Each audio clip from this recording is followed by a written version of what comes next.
pero también en las entidades federativas, cada uno de los estados y en la Ciudad de México también se tiene una legislación, o sea, una ley del sistema de medios de impugnación, y esa ley que se tiene en cada uno de los estados también tiene por ahí un capítulo que habla del sistema de nulidades.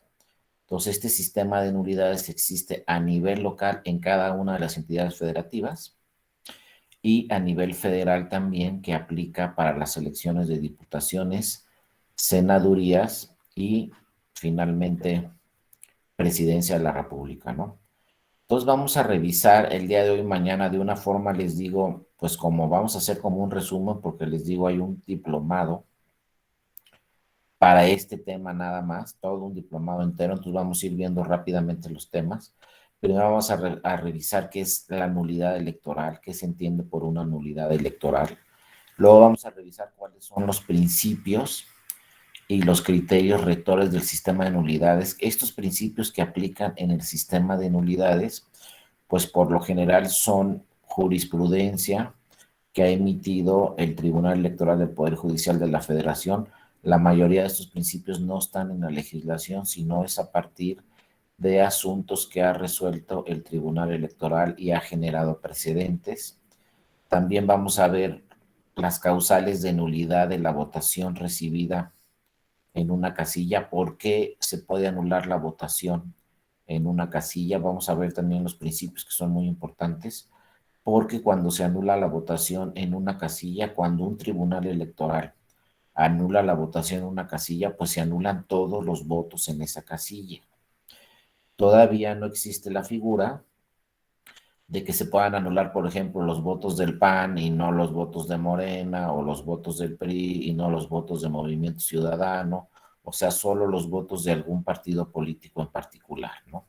Algunos lo han señalado, lo vamos a revisar, pero no, actualmente todas las legislaciones en nuestro país a nivel local y la federal o la general nos habla de que si hay irregularidades en una casilla, entonces van a anular todos los votos recibidos en esa casilla de todos los partidos. Lo vamos a ver posteriormente, ¿no? Luego también vamos a revisar las causales de nulidad, por qué se puede anular una elección de diputaciones federales, una elección de senadurías o una elección de la presidencia de la República. ¿Cuáles son las causales que pueden provocar que se anule una elección? Y vamos a ver algunos ejemplos. Ya el Tribunal Electoral pues ha anulado elecciones de diputaciones federales, ha anulado elecciones de muchos ayuntamientos, ha anulado elecciones de gobernaturas en los estados, ha anulado elecciones de diputaciones federales, de diputaciones en las entidades federativas. Lo que todavía no se ha anulado desde que nace este sistema de nulidades es alguna elección de senadores. Todavía no hemos tenido el caso en que se haya anulado una elección de senadores, y tampoco obviamente hemos tenido el caso en que se haya anulado una elección de la presidencia de la República. Aunque sí se han impugnado elecciones de senadurías y también se ha impugnado la elección de la presidencia de la República, que lo vamos a revisar también rápidamente. También, además de que en la ley hay causales de nulidad, lo vamos a ver también, hubo una reforma en el 2014 donde se crearon también causales de nulidad, pero en la Constitución, no en la ley. La Constitución General de la República también habla de algunas causales de nulidad para las elecciones. También vamos a revisar este tema. Entonces, nuestro marco jurídico no solamente es la ley, también tenemos causales de nulidad directamente en la Constitución. En el artículo 41 de la Constitución, al final viene cuáles son las causales de nulidad para anular alguna elección. Desde el texto constitucional vamos a analizar por qué, pues viene desde la Constitución estas causales de nulidad. Porque es raro ver que en alguna otra materia existan temas así legales que después los incorporen en la Constitución. Por ejemplo, en materia civil, pues hay la nulidad total o la nulidad parcial, por ejemplo, de un contrato. Se puede declarar la nulidad absoluta o la nulidad parcial de un contrato. Pero entonces vamos al Código Civil y vemos cuándo se puede anular un contrato y por qué se puede anular un contrato. Pero nunca lo vamos a ver en la Constitución. En cambio, las causales de nulidad en materia electoral sí están directamente algunas en la Constitución.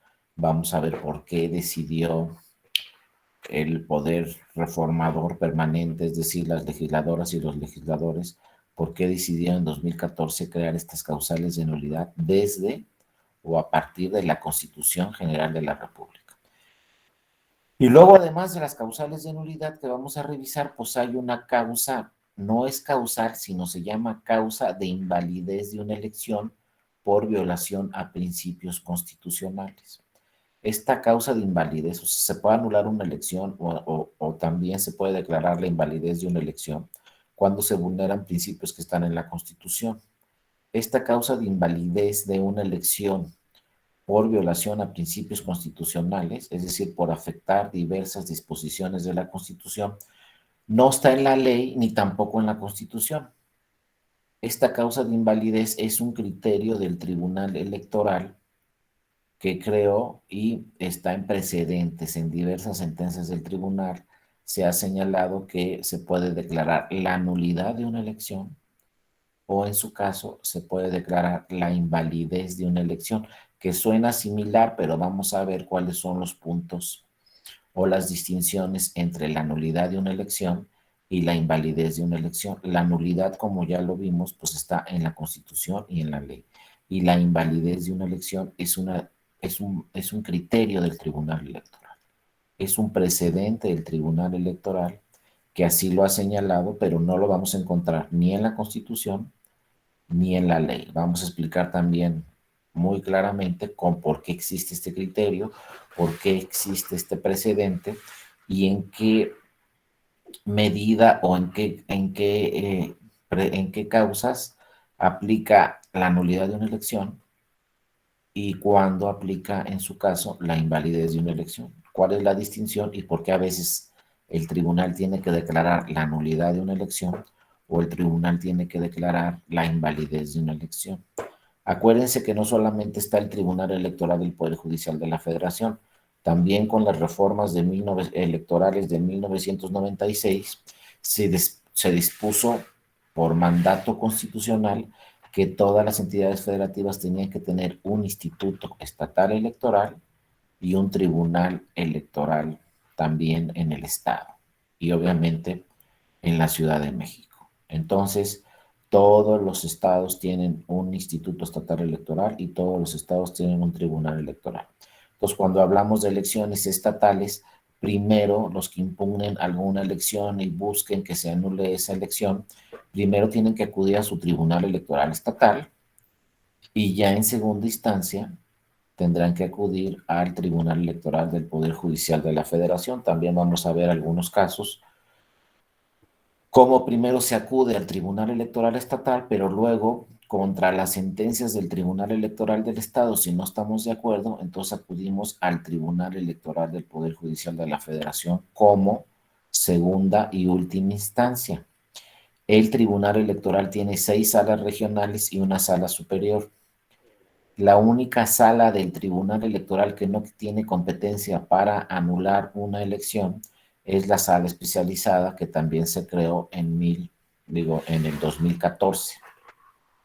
La sala especializada pues es una sala regional del Tribunal Electoral que solamente tiene que ver con procedimientos especiales sancionadores, no tiene competencia para anular elecciones. Las otras 5 salas regionales del Tribunal Electoral sí pueden anular elecciones en un momento dado de senadurías, de diputaciones, y ya luego vamos a ver también la competencia que tiene la Sala Superior del Tribunal Electoral para también anular elecciones y qué elecciones se tienen que presentar ante el Tribunal Electoral del Estado, qué elecciones se tienen que impugnar ante las salas regionales y qué elección se tendría que impugnar directamente ante la Sala Superior. Entonces vamos a ir viendo todos esos casos. Bueno, primero hay que ver, como les dije al principio, lo primero que se revisa en este sistema de nulidades es la anulación de un voto.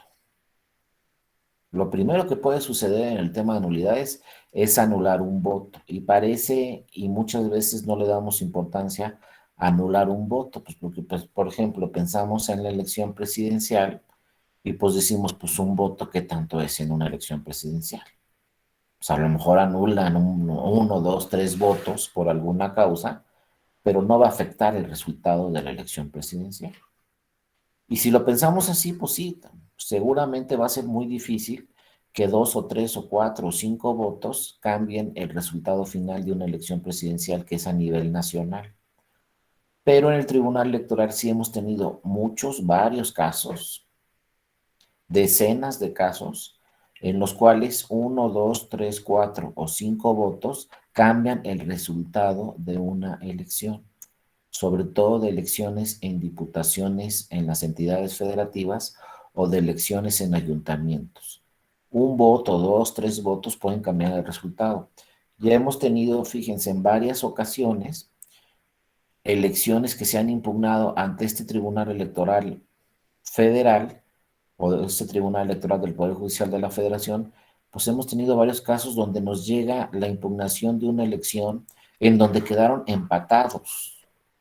Así, no crean que no, ya hemos tenido varios casos en varias elecciones donde el resultado final es empatado, quedan dos partidos empatados en algún ayuntamiento o en alguna diputación local.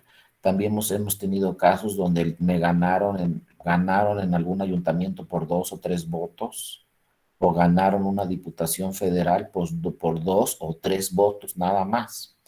O sea, la diferencia entre primero y segundo lugar es de dos o tres votos. Entonces, obviamente, cuando quedan empatados o cuando gana un partido por dos, tres, cuatro votos, pues obviamente lo que hace el partido que quedó en segundo lugar es impugnar diversas boletas para que en un momento dado se le pudieran anular algunos votos al primer lugar. Y si se le anulan algunos votos al primer lugar, pues el segundo puede alcanzar al primero. Cuando quedan empatados, la ley dice que si quedan empatados tendría que convocarse una elección extraordinaria, porque no hay candidato ganador. Entonces también cuando quedan empatados, lo que sucede en muchos casos es que impugnan al tribunal dos o tres o cuatro o cinco boletas para con que yo, que quede empatado, si obtengo una boleta más a mi favor, pues gano la elección, porque estamos empatados, ¿no? Entonces es muy importante, un solo voto puede decidir una elección, un solo voto puede decir quién ganó y quién perdió. Entonces, siempre en materia de nulidades tenemos que acostumbrarnos pues a que con un voto puede cambiar el resultado final en una elección. Un voto puede provocar también pues, irnos a una elección extraordinaria, un voto puede provocar, ¿no?, que se anule una elección o que cambie el resultado final y que el candidato que quedó en primer lugar lo bajemos a segundo lugar y el que quedó en segundo lugar lo subamos a primer lugar por uno, dos o tres votos. Entonces no siempre hay que pensar en una elección de una presidencia o una elección de una gobernatura. Hay ayuntamientos donde dos o tres votos, insisto, cambian el resultado de una elección. Inclusive en un país tan grande como México, pues así como lo escuchan, hay ayuntamientos todavía en el país donde se instalan solamente cuatro casillas. El ayuntamiento consta de cuatro casillas o el ayuntamiento consta de 6 casillas. Entonces, obviamente, son muy pocos votos los que deciden quién ganó y quién perdió en esos ayuntamientos. Entonces, con que se anulen dos, tres, cuatro votos, pues queda cambiado el resultado de ese ayuntamiento. Pero todavía, insisto, en el país tenemos varios municipios donde solamente se instalan 4, 5, 6 casillas porque la población de ese municipio pues es muy pequeña y no se necesitan más casillas. Entonces, pues los votos ahí se pelean uno por uno porque dos o tres votos pueden cambiar el resultado.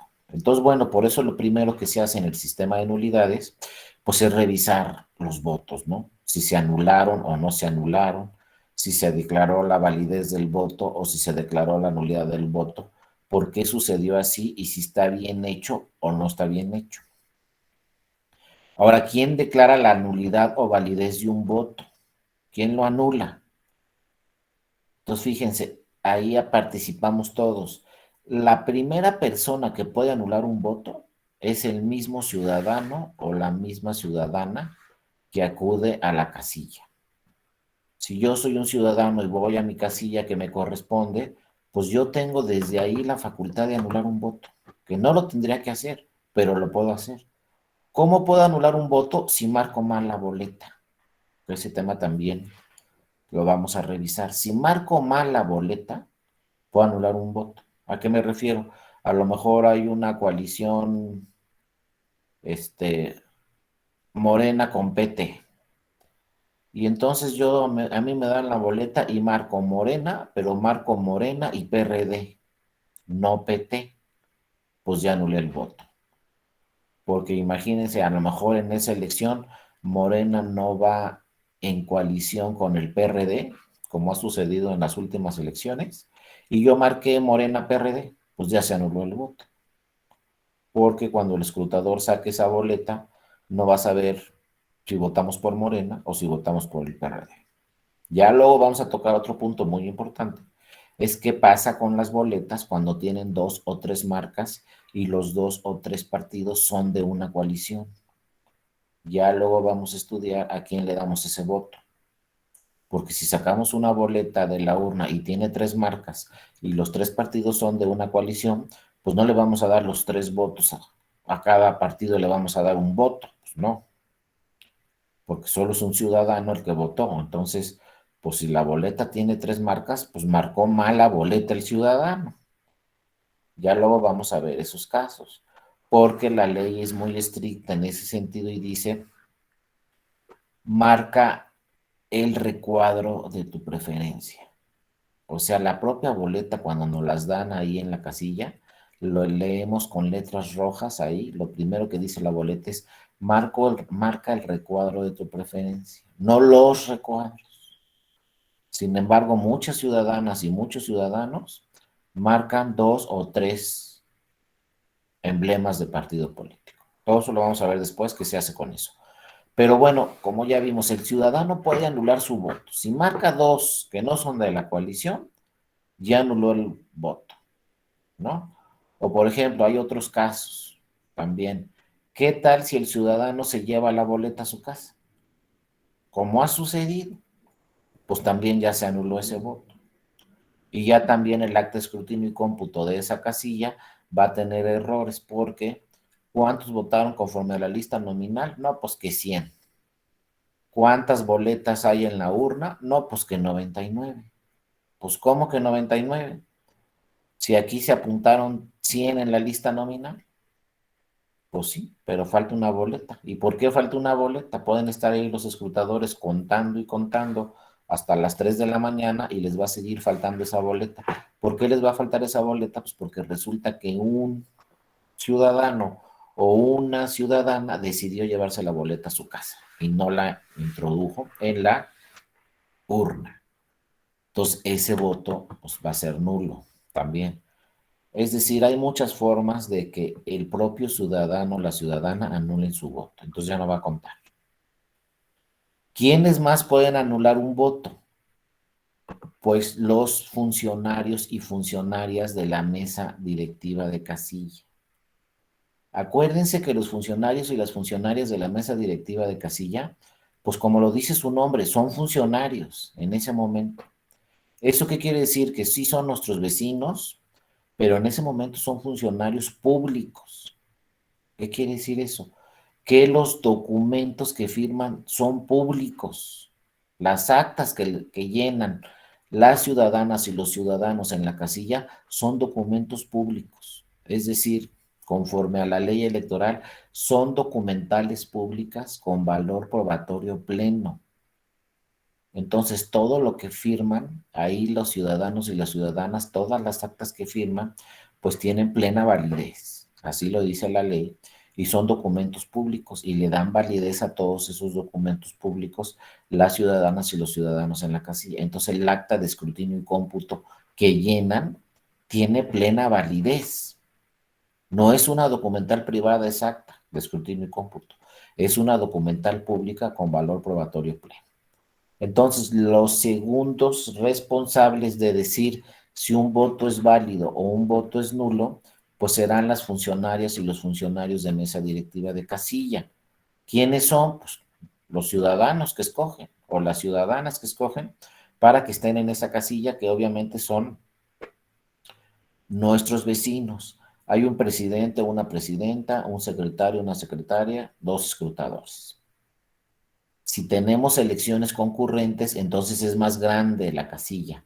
Hay más funcionarios. Si hay elecciones concurrentes, es decir, la federal coincide con la de nuestra entidad federativa, entonces hay un presidente, dos escrutadores, digo, un presidente, dos secretarios y tres escrutadores o escrutadoras, ¿no? Hay más funcionarios. Entonces, por ejemplo, en este 2022, pues no tenemos elecciones concurrentes porque no hay elecciones federales. Entonces, en los 6 estados que tenemos elecciones, va a integrarse la casilla con un presidente o una presidenta, un secretario o una secretaria y dos escrutadores o dos escrutadoras. Son 4 nada más. Pero para el 2024, si todo sigue como está, la casilla se va a integrar con un presidente, dos secretarios y tres escrutadores, dos funcionarios más adicionales. Les digo que si todo sigue como está, porque pues seguramente ustedes ya lo han escuchado, que por ahí se está hablando y se está hablando de una próxima reforma electoral antes del 2024. No sabemos si vamos a llegar a esa reforma electoral antes del 2024 o no. Por lo general, les digo así, por lo general, pero no sucede en todos los casos, pero por lo general siempre hay una reforma electoral antes de una elección presidencial. Entonces ahorita pues ya tenemos, si se los digo así directamente, ya tenemos una legislación, pues una legislación rebasada. Ya la legislación se queda muy corta para los procesos electorales que tenemos. Entonces, lo que ha sucedido es que como la legislación está rebasada, lo que hace el tribunal es crear nuevos precedentes que van más allá de la ley, porque la ley ya está rebasada. Entonces, sí se ha señalado por parte del tribunal y de otras autoridades electorales que es urgente reformar la ley.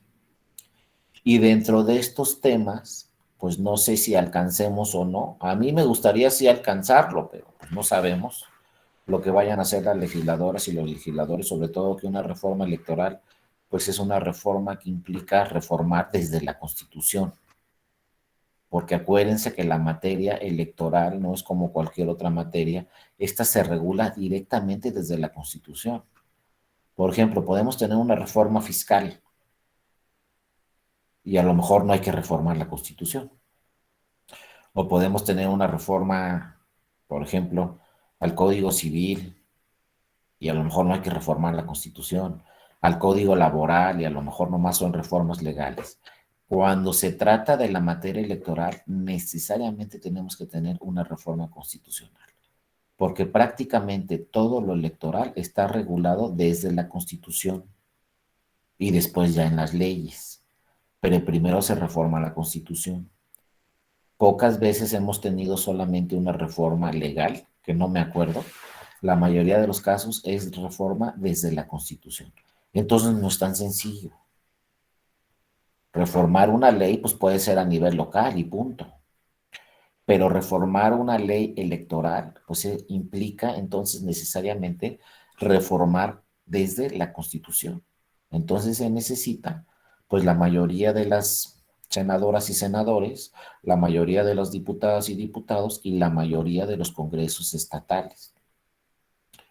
Pues no es tan fácil, no es un procedimiento muy rápido, es un procedimiento que lleva meses. Entonces, pues no sabemos si vamos a alcanzar a tener una reforma electoral antes del 2024, porque también la ley es muy clara y dice 3 meses antes de que inicie el proceso electoral no puede haber ningún tipo de reformas. Entonces, ¿cuándo inicia el proceso electoral del 2024, o sea, de la elección presidencial? Pues inicia por ahí de septiembre. Entonces, si la ley nos dice tiene que ser 3 meses antes, pues váyanse a agosto, julio, junio. Entonces tendríamos que tener lista una reforma electoral por ahí de mayo del 2023. pues ya no falta tanto. Estamos hablando que tenemos prácticamente un año con 2 meses para tener una reforma a la Constitución. Pues vamos a ver si da tiempo o vamos a ver si no da tiempo. Acuérdense que el presidente actual, el presidente López Obrador, no termina en diciembre. Por primera vez, ¿no? En la historia de nuestro país, creo, termina su mandato en septiembre, 2 meses antes de lo que terminaba antes. Todos los presidentes terminaban el 1 de diciembre su mandato.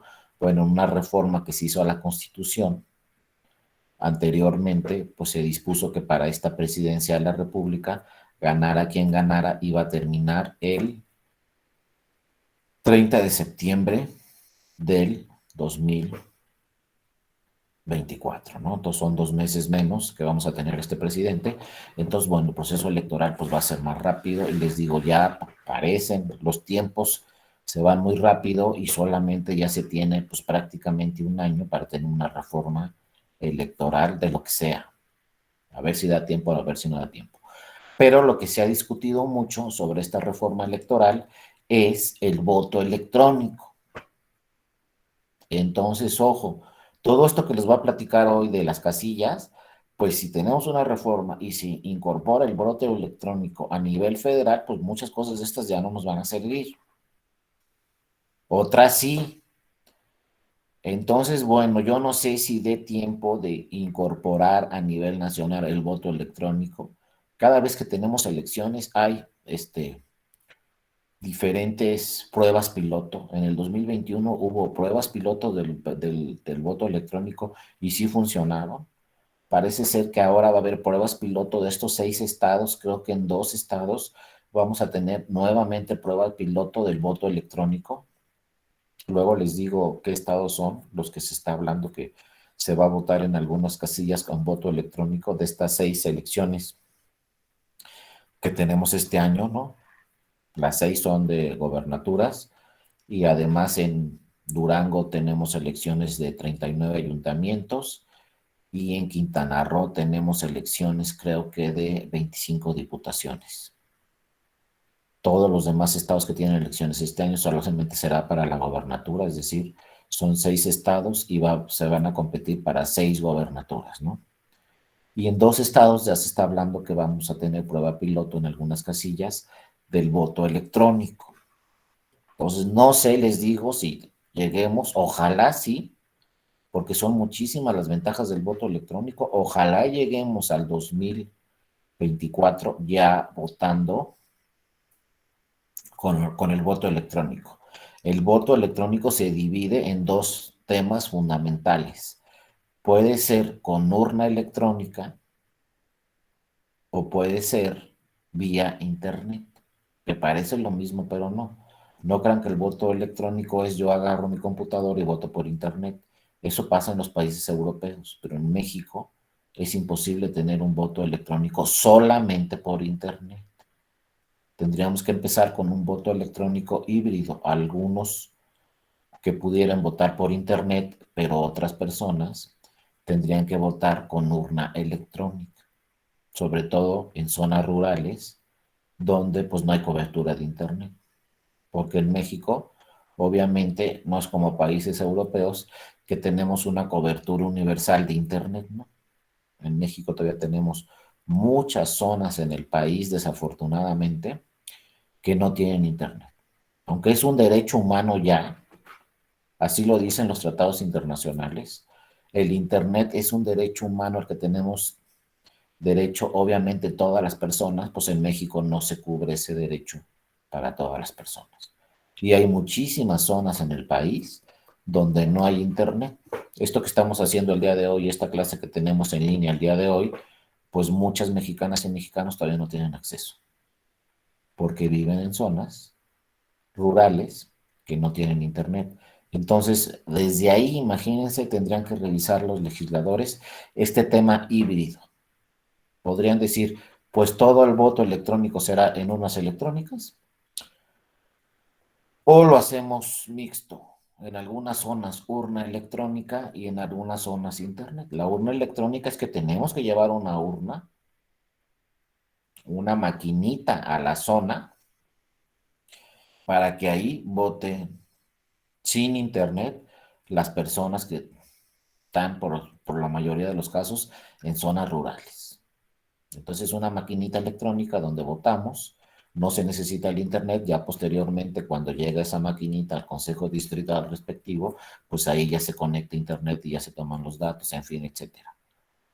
Pero se puede votar de forma electrónica sin tener internet, porque luego hay la confusión. Ah, pues hay que hacerle como en Francia y todos por internet. Pues sí, pues en México no se puede.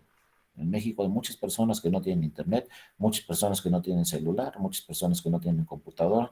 Entonces, abrirlo a la elección de la presidencia de la República es darle todas esas herramientas a todas esas personas para que puedan votar, aunque en su zona rural no exista el internet, ¿no? Pero bueno, vamos a ver si llegamos o no. Les digo, ya hay varias iniciativas en el Senado de la República, ya se empiezan a discutir estos temas en el Senado de la República y si hay la intención de las senadoras y de los senadores de crear esta figura del voto electrónico para el 2024. Pero parece muchísimo y les digo, ya son nada más 14 meses los que tenemos para incorporar el Internet en nuestras elecciones. Veremos si nos da tiempo, veremos si no nos da tiempo, pero ahorita pues vamos a estudiar la ley como está, ¿no? Como la tenemos. Y entonces, como les decía, pues los funcionarios y las funcionarias de mesa directiva de casilla pueden anular un voto. Acuérdense, los escrutadores son los que abren la urna y empiezan a contar todas las boletas. Ellos van a decidir en primera instancia, las funcionarias y los funcionarios de la casilla, los escrutadores, el presidente, el secretario, ellos van a decidir qué votos son válidos y para qué partido y qué votos son nulos. De repente sale una boleta y a lo mejor dentro de un emblema se dice, yo no quería votar por este candidato. Que es, así no se dice, ya los casos reales, pues en muchos casos viene ahí una grosería dentro del emblema, ¿no? Entonces, fíjense, parece muy sencillo y no es nada sencillo. Ahí los escrutadores o el presidente, la presidenta, el secretario, la secretaria, tienen que decidir si ese voto es válido o es nulo. Imagínense un emblema donde dentro del emblema hay una marca, pero esa marca es una grosería hacia ese partido o hacia ese candidato. Y les digan ustedes, pues tú dime si el voto es válido o es nulo. Y la ley dice una marca dentro del recuadro, se entiende que el voto es válido. Todo lo demás, el voto es nulo. Pues esta es una marca dentro del recuadro, nada más que viene ahí una grosería dentro del recuadro. Pero imagínense, lo hagamos más sencillo. Imagínense que no venga una grosería, que simplemente se diga dentro del emblema, no quiero votar por este candidato, ni por este partido. Y de repente el escrutador saca esa boleta y pues es válido, es nulo. No, pues ¿qué dice la ley? Una marca dentro del recuadro. Pero ¿qué dice la marca? No quiero votar por este partido ni este candidato. ¿Y qué tal si en ese ayuntamiento quedaron empatados? Entonces, si el escrutador dice, este boleto es válido porque la ley dice una marca dentro del recuadro, gana un partido. Si dice, este boleto es nulo porque viene ahí que no quiere votar por ni por ese partido ni por ese candidato, entonces quedan empatados. Imagínense, esa decisión, los primeros que la van a tomar son las funcionarias y los funcionarios de la mesa directiva de casilla. Y entonces ya dijo el presidente, pues el voto es para tal partido. Bueno, pero después vienen dos figuras fundamentales. Es cuando ya entra la actuación de la autoridad administrativa y de la autoridad jurisdiccional. Imagínense que en esa casilla dice el presidente, pues este voto es válido porque es una marca dentro del recuadro. Que la marca diga no quiero votar por este partido ni por este candidato, ese ya no es mi problema, es una marca, está dentro del recuadro, entonces el voto es válido. Pero entonces un partido ahí en la casilla presenta lo que se llama un escrito de incidentes. Y en ese escrito de incidentes pone, ¿sabes qué? Yo estimo que este voto es nulo porque el ciudadano o la ciudadana está señalando que no quiere votar por ese partido ni quiere votar por ese candidato. Y sin embargo, aquí en la casilla dijeron que era válido. Entonces ya presentó su escrito de incidentes. que se agrega al expediente de la casilla. Y luego también ese partido político le puede decir al presidente de la casilla, oiga, levante un acta, una hoja de incidentes. Y entonces puede decirle el presidente, oye, pero ya está presentando tu escrito de incidentes. Sí, pero además levante una hoja de incidentes. ¿Qué es eso de una hoja de incidentes? Pues el presidente de la casilla tiene un bloc con actas. Esas actas se llaman hojas de incidentes. ¿Qué van a poner en esas actas? Pues el incidente que haya ocurrido en la casilla. En este caso le va a decir el partido político al presidente, pues levante una hoja de incidentes donde diga que apareció una boleta con una marca y la marca decía no quiero votar por este partido y sin embargo se decidió que el voto era válido.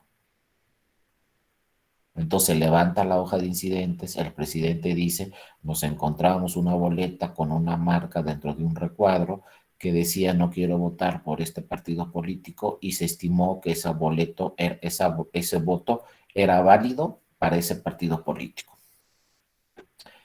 ¿Quiénes van a firmar esa hoja de incidentes? Pues las funcionarias y los funcionarios de la mesa directiva de casilla. Como ya la firmaron las funcionarias y los funcionarios de la mesa directiva de casilla, ya se entiende como una documental pública con valor probatorio pleno. Por eso es importante, si somos partido político, presentar mi escrito de incidentes diciendo qué pasó, pero también es importante que se levante una hoja de incidentes por parte del presidente y la firme el presidente, porque esa es la que tiene validez. La que tiene valor probatorio pleno es la hoja de incidentes que levantó el presidente y firmó con los demás funcionarios. El escrito de incidentes que yo presenté como partido político, esa es una documental pública y no tiene valor probatorio pleno. Cuando ese asunto llegue al tribunal y se revise si ese voto es válido o no, pues el tribunal lo que va a revisar es qué dice la hoja de incidentes, qué dice el escrito que presentó el partido y en un momento dado puede ordenar que se abra la urna, digo que se abra el paquete para buscar ese voto y decidir si es válido o no, si es que existe ese voto, ¿no? Entonces la tercera opción es el recuento de votos. Como yo ya partido político, ya vi que esa boleta se la dieron a otro partido político y yo estimaba que no, o esa boleta yo estimaba que era para mi partido y la anularon en la casilla, entonces yo voy al consejo distrital o municipal a que me corresponda y cuando empiecen a contar los votos, es decir, en la sesión de cómputo, que por lo general es el miércoles siguiente después de la elección, después del domingo, el siguiente miércoles se hace el cómputo, es decir, se cuentan todos los votos de la elección municipal, distrital o lo que sea, pues yo ahí en esa misma sesión voy a tener un representante de mi partido. Y entonces ahí digo, solicito que se abra este paquete y vuelvan a analizar esta boleta. Porque el presidente de la casilla dijo que el voto era válido y yo estimo que el voto es nulo. O al revés, el presidente de la casilla dijo que el voto era nulo y yo estimo que es válido para mi partido político.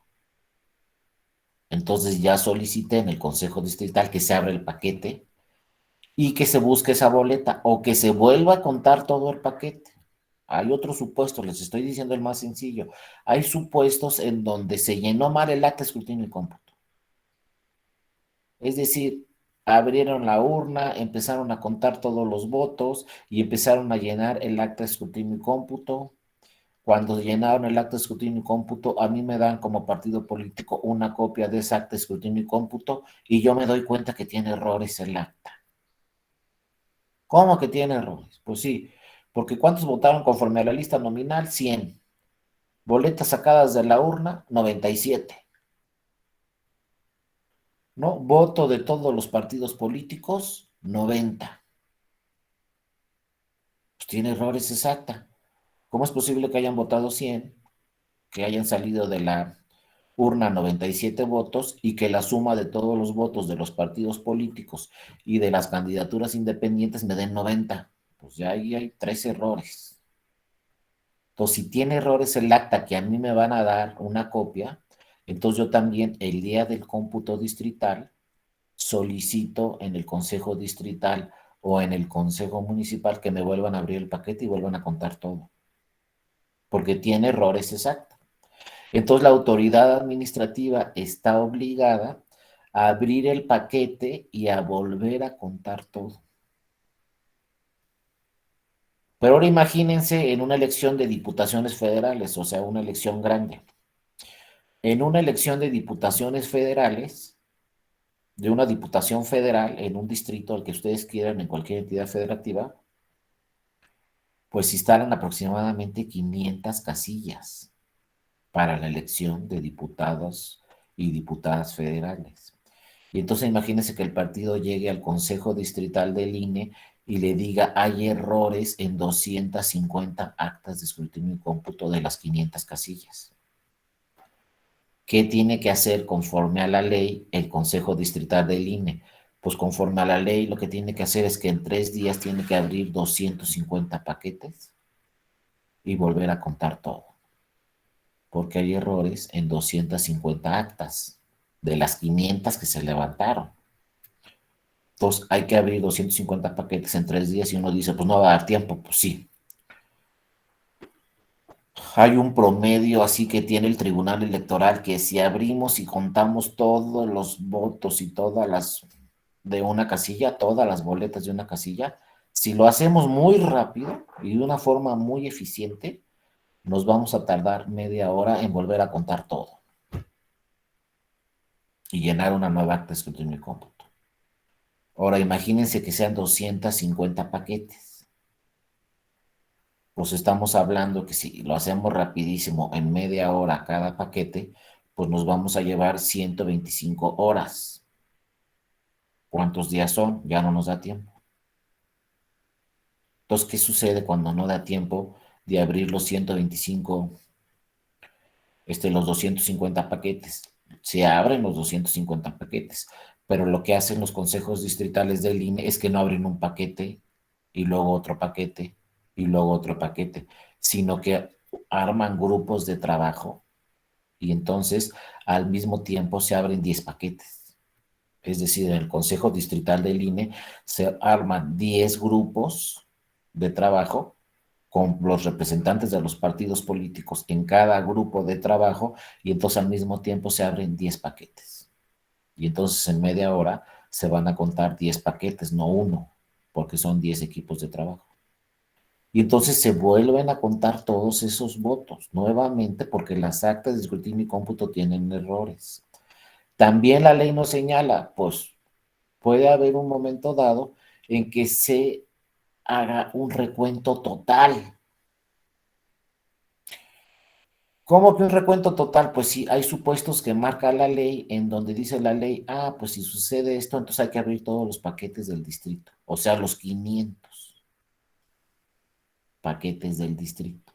Ya ahí luego vamos a ver, no sé, después en otra ocasión, pues podemos ver esta figura del recuento de votos y ver los supuestos en cuándo se da un supuesto para abrir los 500 paquetes. Pero hay veces que sí se da el supuesto en donde se tienen que abrir los 500 paquetes. Y ya en muchos distritos del país se han abierto los 500 paquetes en un plazo de 2 o 3 días y se ha contado todo nuevamente. ¿Cuándo se cuenta todo nuevamente en el Consejo Distrital? Pues cuando las actas de escrutinio y cómputo por lo general tienen errores. Porque obviamente los que abren la casilla, digo, los que cuentan los votos en la casilla, pues son ciudadanas y ciudadanos como nosotros, no son expertos en la materia electoral y sí cometen errores. Porque otro problema que tenemos con las actas de escrutinio y cómputo, pues no las podemos borrar, no se borran, no las podemos remarcar. Eso puede configurarse hasta un delito electoral. Entonces, si ya me equivoqué, por lo general los funcionarios de la casilla dicen, pues ya ni modo, ya nos equivocamos, no lo podemos borrar. Muchas veces le tachonean, muchas veces hay errores, ¿no? Que muchas veces pues no están no son especialistas los funcionarios y cometen esos errores. Por ejemplo, han llegado muchas veces actas de escrutinio y cómputo donde los votos nulos los restan de toda la votación. Es decir, votos para el PAN tantos, votos para el PRI tantos, votos para Morena tantos, votos para Movimiento Ciudadano tantos. Luego, votos nulos menos los votos nulos. Y entonces ponen, votos de los partidos políticos son 150 menos 20 nulos, 130. Y el acta, pues no tienes que restar los nulos. También tienes que poner los nulos se suman. Votación recibida en esta casilla son del PRI tantos, de Morena tantos, de tantos, más los nulos. ¿Cuántos otros votos nos vamos a encontrar en la casilla?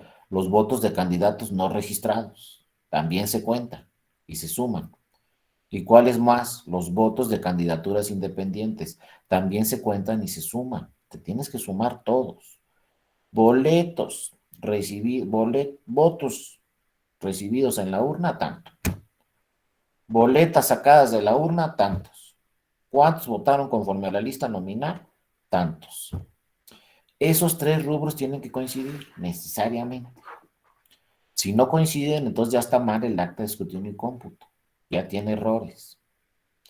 Y entonces, si tiene errores el acta de escrutinio y cómputo, pues se puede solicitar, insisto, el recuento ante la autoridad administrativa, o sea, ante el INE o ante el Instituto Estatal Electoral del Estado, si es una elección local.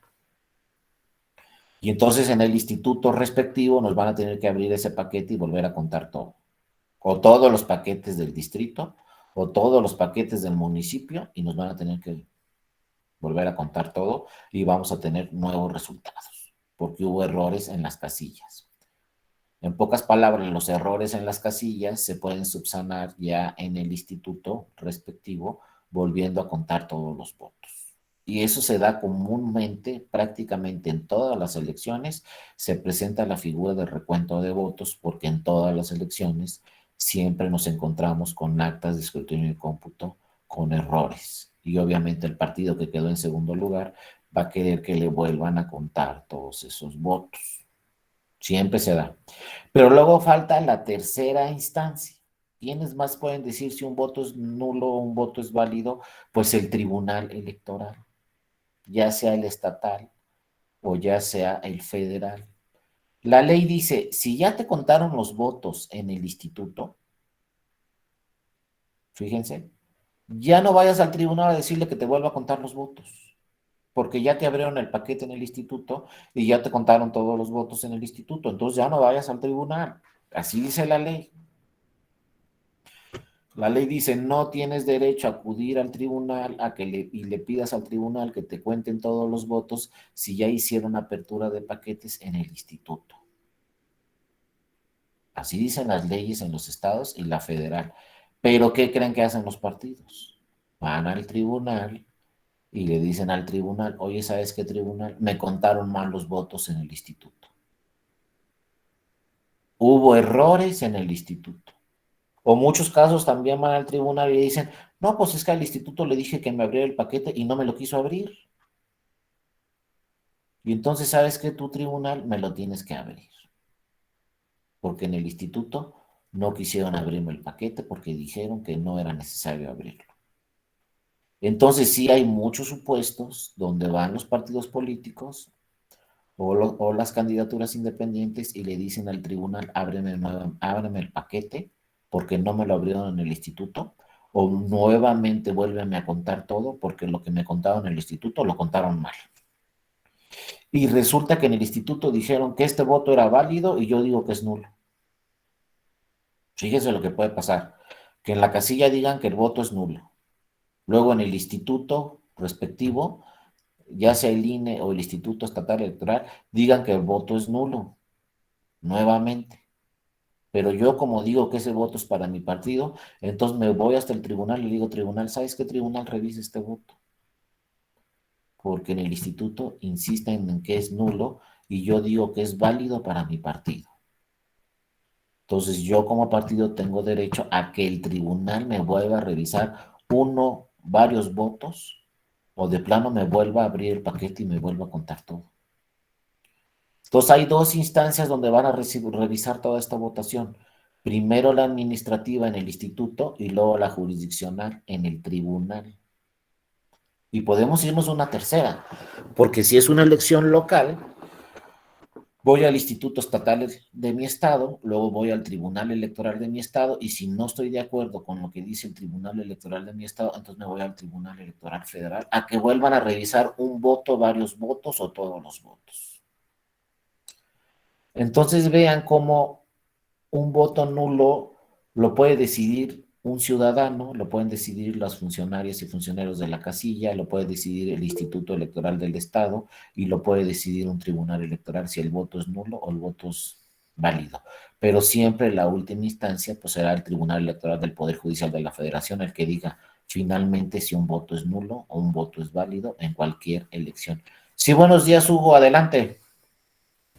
Sí, muy buenos días Buenos a días. todas y a todos. Sí, bueno, yo tenía entendido más o menos que la primera instancia es el Tribunal Electoral local y después la segunda instancia la Sala Regional del Poder del Tribunal Electoral y en tercera instancia la Sala Superior.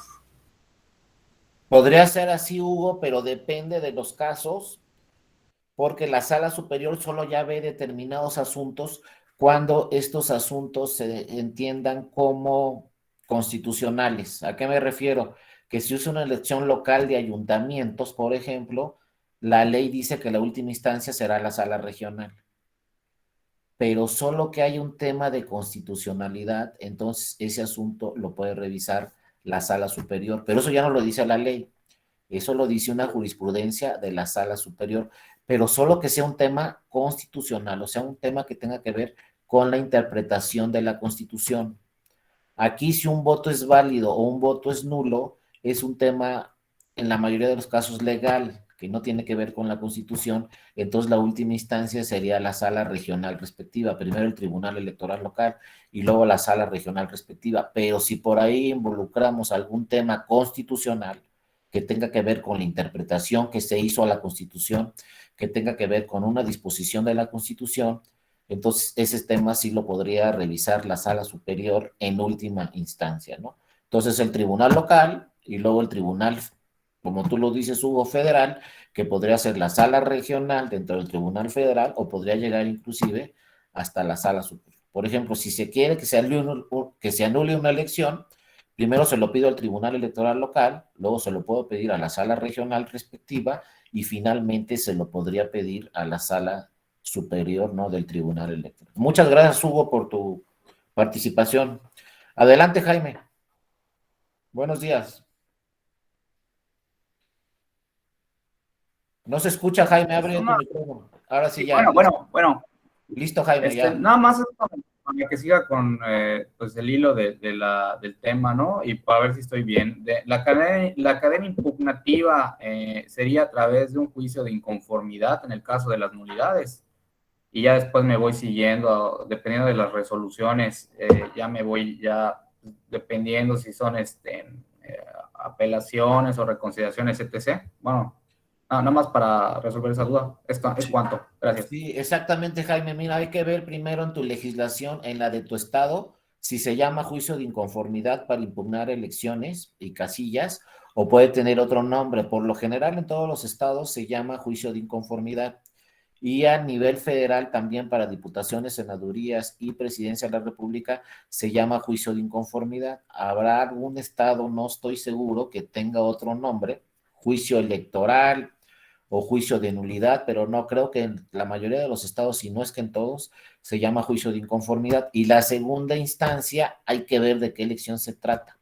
Si se trata de una elección local, entonces yo presento mi juicio de inconformidad al tribunal electoral local y le pido que se anule una elección. Si el tribunal local no anula la elección, entonces me voy en juicio de revisión constitucional, que es la segunda instancia, al Tribunal Electoral Federal.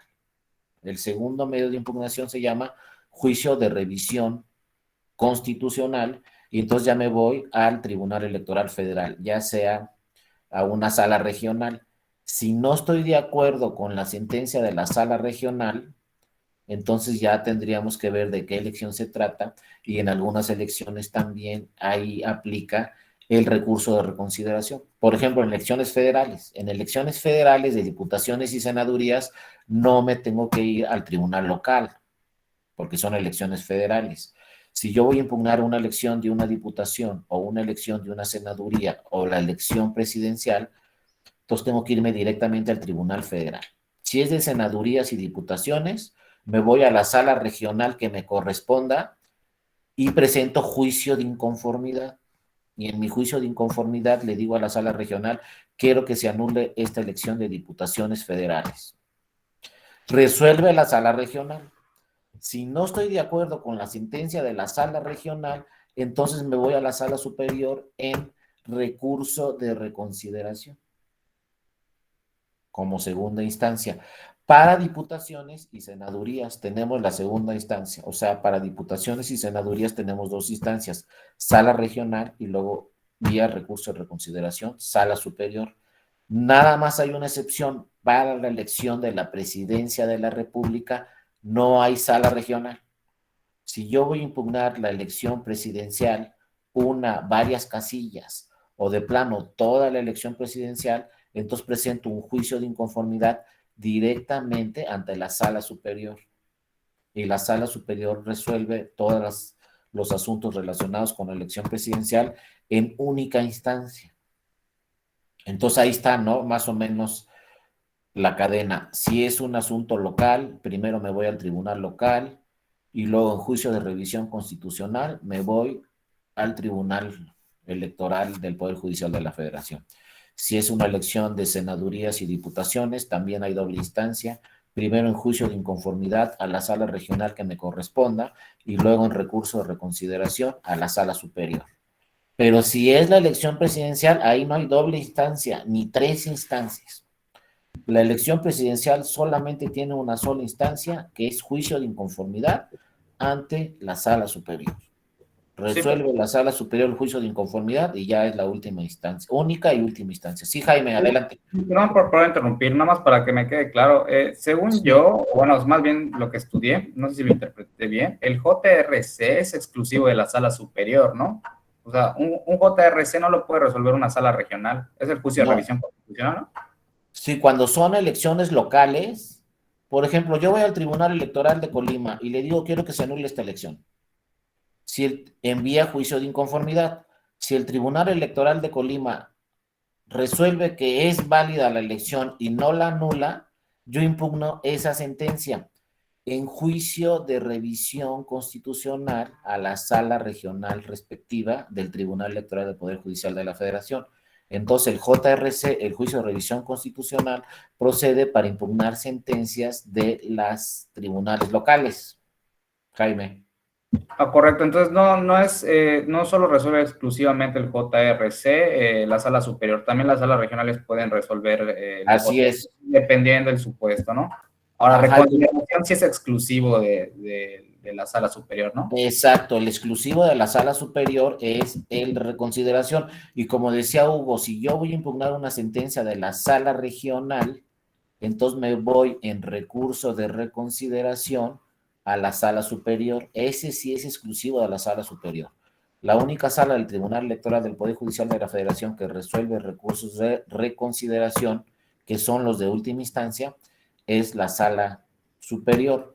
A ver si nos da tiempo después, porque el tribunal también le abrió la figura a los ciudadanos y las ciudadanas, o sea, a los candidatos y candidatas. Fíjense, se los digo rápidamente.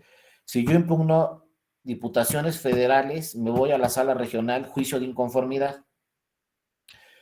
Pero la ley dice que solamente pueden impugnar elecciones o votación recibida en una casilla. Eso solamente lo pueden impugnar los partidos políticos, no un candidato o una candidata. Entonces, por ejemplo, si yo soy candidato en una elección de diputaciones federales, participo y quedo en segundo lugar, quien tiene que impugnar esa elección es mi partido, porque así dice la ley, quienes pueden impugnar elecciones son los partidos. Yo como candidato lo único que podría impugnar es si me dice el INE, eres inelegible porque no cumples con los requisitos. para ser elegible. Eso entonces yo lo podría impugnar directamente, juicio de inconformidad, ¿no? Ante la sala regional y le digo, oye, es que el INE me está diciendo que no cumplo con los requisitos, que no tengo residencia o que tengo un auto formal prisión o un auto de vinculación a proceso, y entonces el INE me dijo que era inelegible. Y entonces le dio la constancia de mayoría y validez al suplente o lo que sea, ¿no? Entonces yo me voy al Tribunal Electoral Federal y le digo, no estoy de acuerdo con la resolución del INE donde me está diciendo que soy inelegible porque no cumplo con los requisitos para ser diputado. Esa es la única forma que un candidato puede ir directamente al Tribunal Electoral, conforme a la ley.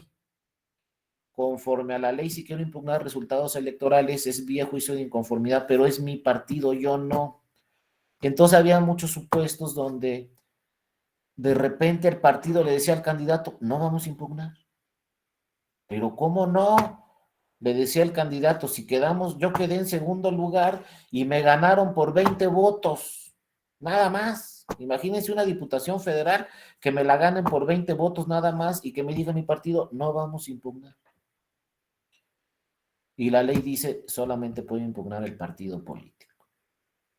Entonces yo como candidato, ¿qué? Pues no puedes impugnar. Entonces llegaron diversos casos así al Tribunal Electoral y el tribunal emitió una jurisprudencia por ahí de 2014 más o menos, donde dice, también los ciudadanos pueden impugnar, porque es un derecho de las candidatas y de los candidatos impugnar la elección en donde participaron. Pero insisto, no lo dice la ley, lo dice una jurisprudencia de la Sala Superior. Ahora, ¿qué tiene más validez, una jurisprudencia o la ley? Una jurisprudencia. La Sala Superior es un órgano jurisdiccional que todo puede interpretar la ley. ¿Eso qué quiere decir? Que la Sala Superior puede decir, esta ley es conforme a la Constitución y esta ley no. O sea, finalmente la autoridad que va a decir, esta ley aplica y esta ley no aplica, es la Sala Superior. Esa es la importancia de la Sala Superior. Si la Sala Superior emite una jurisprudencia, esa jurisprudencia va más allá de lo que dice la ley. O sea, lo que debe prevalecer es la jurisprudencia, no la ley. Entonces la Sala Superior en una jurisprudencia dice, sí pueden acudir las candidatas y los candidatos a impugnar resultados electorales. Entonces, ojo, si su partido les dice no voy a impugnar, ustedes pueden ir directamente al tribunal como candidatas o como candidatos a impugnar una elección. Pero entonces dice el tribunal, vas a ir vía JDC, no juicio de inconformidad. Porque el juicio de inconformidad, conforme a la ley, tú como ciudadano, como candidato, no puedes ir. Entonces dice el tribunal en su jurisprudencia, tú vas a ir y vas a promover un juicio para la protección de los derechos político-electorales del ciudadano y vas a impugnar una elección. Lo puedes hacer, pero va a ser vía JDC, no inconformidad. Entonces, ojo, también puedo ir vía juicio para la protección de los derechos políticos electorales del ciudadano como candidata o candidato sin que vaya mi partido a impugnar una elección. O también hemos tenido casos en el tribunal donde va el partido juicio de inconformidad y va el candidato JDC. Los dos la impugnaron, pero por vías diferentes. Lo idóneo es que impugne el partido la elección y listo, juicio de inconformidad. Pero muchas veces no quiere impugnar el partido. Pregúntale al partido por qué no quiere impugnar, no sé, pero no quiere impugnar. Entonces la candidata o el candidato dicen, pues yo sí quiero, pues entonces te vas a ir JDC vía una jurisprudencia del tribunal. Si ustedes leen ahorita la ley o revisan cualquier ley en cualquier entidad federativa o la federal, no puedo impugnar elecciones. La ley dice, el candidato puede ir solamente como coadyuvante del partido político, pero directamente no puede impugnar elecciones. Sin embargo, la jurisprudencia de 2014 dice, no, ¿cómo no? Sí puedes. Y luego, fíjense, las leyes no hablan de las candidaturas independientes. Entonces imagínense que yo sea candidato independiente y como la ley dice solamente los partidos políticos, entonces yo candidato independiente no puedo impugnar una elección si quedé en segundo lugar o en tercero. Pues quedó esa laguna en la ley y entonces también nos sirve esta jurisprudencia del tribunal donde dice, pues tú candidato independiente puedes impugnar una elección también vía JDC, o sea, juicio para la protección de los derechos políticos electorales del ciudadano. Entonces, ojo, eso es una recomendación que les hago. No sé, pues parece que no soy abogado con la recomendación que les estoy diciendo, pero así debe de ser. No se confíen en lo que dice la ley, porque hay diversa jurisprudencia de la sala superior que va más allá de lo que dice la ley. Si nada más estudiamos la ley, nos podemos equivocar. Tenemos que estudiar toda la jurisprudencia del tribunal, que como esta ley ya está rebasada, como les decía, pues el tribunal vía jurisprudencia actualiza la ley, que en muchas cosas ya no está vigente. Por ejemplo, ¿cómo es posible que se crean las figuras, las candidaturas independientes y luego la ley no diga, oye, tu candidato independiente también puedes impugnar una elección? Pues no. Se crearon las candidaturas independientes, podemos tener candidatos a diputaciones federales o a senadurías o a la presidencia de la República, podemos tener candidatas o candidatos independientes, pero el juicio de inconformidad no procede solamente para partidos políticos. ¿Qué pasa ahí? Pues que la ley ya no está vigente, la ley no está actualizada, y entonces si llega un candidato independiente al tribunal y le dice, vengo a impugnar una elección, si fuera un tribunal de legalidad, el tribunal contestaría, no puedes porque la ley no te faculta para impugnar una elección. La ley solamente dice que pueden los partidos políticos. Si fuera, ojo, un tribunal de legalidad, pero no estamos en un tribunal de legalidad. Estamos en lo que se dice un tribunal constitucional. ¿Qué quiere decir eso? Que es un tribunal que puede ir más allá de la ley, es un tribunal que puede interpretar directamente la Constitución. Entonces el tribunal dice, pues la ley dice que no, pero la Constitución en el 17 constitucional dice que todos tenemos acceso a la justicia, entre otras cosas, ¿no? Ya saben, gratuita, expedita, no sé cuánto, ¿no? Pero el 17 de la Constitución dice, todos tenemos acceso a la justicia. Los tratados internacionales obligatorios para México también dicen, todos tenemos acceso a la justicia. Entonces el tribunal, haciendo una interpretación a la Constitución y una interpretación a los tratados internacionales, dice, tú, candidato independiente, tienes acceso a la justicia y sí puedes impugnar una elección. Aunque la ley diga que no, porque es una interpretación a la Constitución, no una interpretación a la ley. Por eso les digo, suena raro, pero podemos ir más allá de lo que dice la ley. Entonces, por ejemplo, si ustedes algún día son litigantes en materia electoral y representan a una candidatura o a un partido político, si entablan una demanda ante el tribunal, presentan una demanda ante el tribunal solamente con conceptos legales, se van a quedar atrás. Va a estar mal redactada su demanda. Para que esté bien redactada su demanda, tienen que partir de la Constitución y de los tratados internacionales. O sea, su fundamentación principal debe ser la Constitución y los tratados internacionales. Y luego a ver si la ley es conforme o no. Si la ley nos funciona, pues también hacemos valer en la demanda la ley. Pero si la ley no nos funciona, entonces hacemos valer la Constitución y los tratados internacionales y obviamente, pues la jurisprudencia del Tribunal Electoral. Que la jurisprudencia del Tribunal Electoral, si la revisan, pues todo su fundamento está en la Constitución y en los tratados internacionales, no en la ley. Revisen una jurisprudencia de la Sala Superior y van a ver cómo su fundamento jurídico es la Constitución y los tratados internacionales. Solo en algunos casos agregan la ley, pero por lo general la Sala Superior habla de la Constitución y de los tratados internacionales. Por eso les decía, Urge una reforma electoral porque nuestra legislación está rebasada. ¿Cómo es posible que un candidato independiente no pueda anular una elección? Pues así está. Tenemos que sacar criterios donde se diga, en atención al acceso a la justicia que marca el 17 constitucional, también un candidato o una candidata puede impugnar una elección. Y como no lo dice la ley, la Sala Superior dice va a ser vía juicio para la protección de los derechos político-electorales del ciudadano. Entonces, ojo, cualquiera de ustedes que quiera ser candidata o candidato ya sabe que pueden impugnar una elección, aunque su partido político les diga no puedes, si pueden, hacen a valer la demanda ante el Tribunal Electoral y justifican su demanda con la jurisprudencia del tribunal y listo, el tribunal les va a admitir la demanda y la va a resolver.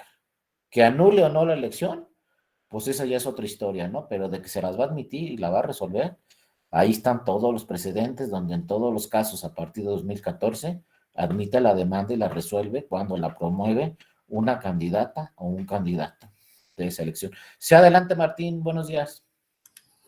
Buenos días, doctor. En este caso, lo que menciona de cómo argumentar al momento de establecer una impugnación, me llama la atención este comentario que dice, la ley por sí sola pues no nos va a ser suficiente para poder dar fuerza a nuestro argumento, pero a lo que he visto, soy relativamente nuevo en cuestiones jurídicas, ¿cómo tener una guía o cómo abordar las jurisprudencias? Porque pues hasta donde tengo entendido pues es un mundo de jurisprudencias y de tesis y de resoluciones. ¿Cómo cómo encauzar pues nuestra inconformidad en este mar de jurisprudencias? Sí, Martín, pues mira, sí, el tema es muy complejo y realmente pues sí tendrías que estudiar pues las jurisprudencias que ha emitido la Sala Superior cada año, que son, pues no sé, pero no tengo la cifra exacta, pero han de ser unas 80 jurisprudencias, 100 al año que emite la Sala Superior. Entonces sí tendrías que estudiarte y analizarte todas esas jurisprudencias, pero fíjate, también una gran ventaja y algo que puedes hacer también muy bien para ir viendo los criterios del tribunal, donde rápidamente te dicen cómo se resolvió el asunto, es las sesiones, acuérdate, las sesiones del Tribunal Electoral son públicas, las de la Sala Superior, y ahí van resolviendo los últimos asuntos y ahí te vas dando cuenta qué criterios están emitiendo. Por ejemplo, si ves las sesiones del 2020, 2021, pues ya sabes los últimos criterios que está emitiendo la Sala Superior. Por ejemplo, si te interesa si se anula o no una elección, pues ves en las sesiones los casos donde se solicitó que se anulara una elección y qué está diciendo el tribunal. Por lo general, en esas sesiones de la Sala Superior, ahí rápidamente se hacen o se señalan las jurisprudencias en las cuales se están basando el criterio. Entonces, sí podrías revisar, por ejemplo, pues voy a revisar los precedentes de 2020 y 2021, donde el tribunal anuló una elección. ¿Por qué la anuló? Y seguramente ahí te vas a encontrar toda la jurisprudencia relacionada con el tema de por qué anuló una elección. Y entonces ya no te tienes que ir desde 2010, 2012, si no tienes ahí últimamente los últimos criterios, como dice también Jaime, pues hay diferentes rubros, pero pues sí, realmente si te quieres familiarizar mucho con la materia electoral, pues sí tienes que entrarle pues a las jurisprudencias, tienes que ver ahí las sesiones pues 2020, 2021 de la Sala Superior, todas quedan grabadas, todas están ahí en internet, puedes citar algún asunto, puedes citar la nulidad de alguna elección, también en internet puedes acudir directamente a una sentencia, por ejemplo, si le pones en internet ayuntamiento de tal ciudad que se anuló por parte de la Sala Superior, inmediatamente te va a salir la sentencia donde se anuló ese ayuntamiento y te va a salir el supuesto por el cual se anuló esa elección y también te va a salir obviamente en la sentencia los precedentes que se citaron para anular una elección. Pero sí es un tema complejo y algo que también quiero que les quede muy claro es que lo electoral no tiene nada que ver con otra materia en derecho. Las que son abogadas y abogados no se pueden confundir, ¿no? El electoral, las reglas son completamente distintas al penal, al civil, al laboral, al fiscal, al que quiera. O sea, la materia electoral es aparte, es distinta. No tiene nada que ver, ni siquiera son los mismos jueces y tribunales los que resuelven. Así de entrada. Por eso es un tema tan complejo, como dice Jaime, no hay amparo, el amparo está para todo, menos para lo electoral. En penal presento mi amparo, en civil, en fiscal, lo que quieran. En materia electoral no, tenemos diferentes jueces, diferentes leyes, diferentes tribunales, diferentes interpretaciones, diferentes plazos. ¿Cuándo habían escuchado en otra materia que tengo 4 días para impugnar una elección? Pues en materia electoral tienen 4 días. Pero ¿cuándo habían escuchado en otra materia que el tribunal tiene que resolver en tal fecha? Eso no se escucha más que en el electoral.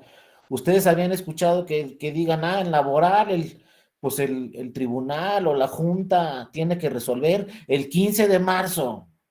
No, hombre, pues ojalá pasara eso en penal y en civil y en laboral, que un tribunal tuviera que resolver el 15 de marzo, ¿no? Imagínense, en una sentencia definitiva, inatacable. No, pues estaríamos en otro mundo. O que le digan a la corte este asunto que llegó a la corte, ¿sabes qué, corte? Tienes 10 días para resolverlo, punto. No, pues ya parece, ¿no? Estaríamos en otro mundo, pero en materia electoral sí. Por ejemplo, si yo voy a impugnar una elección de una gobernatura, inmediatamente la ley dice, tienes que resolver todas las demandas que se presenten de esa gobernatura antes de que tome posesión el candidato ganador. Todas. Y en todas las instancias. Entonces, si yo voy a impugnar la elección de una gobernatura, por ejemplo, en Colima, me voy al Tribunal Electoral de Colima. Me resuelve el Tribunal Electoral de Colima. Si no estoy de acuerdo con la sentencia y no anuló la elección de gobernador, me voy a la sala superior.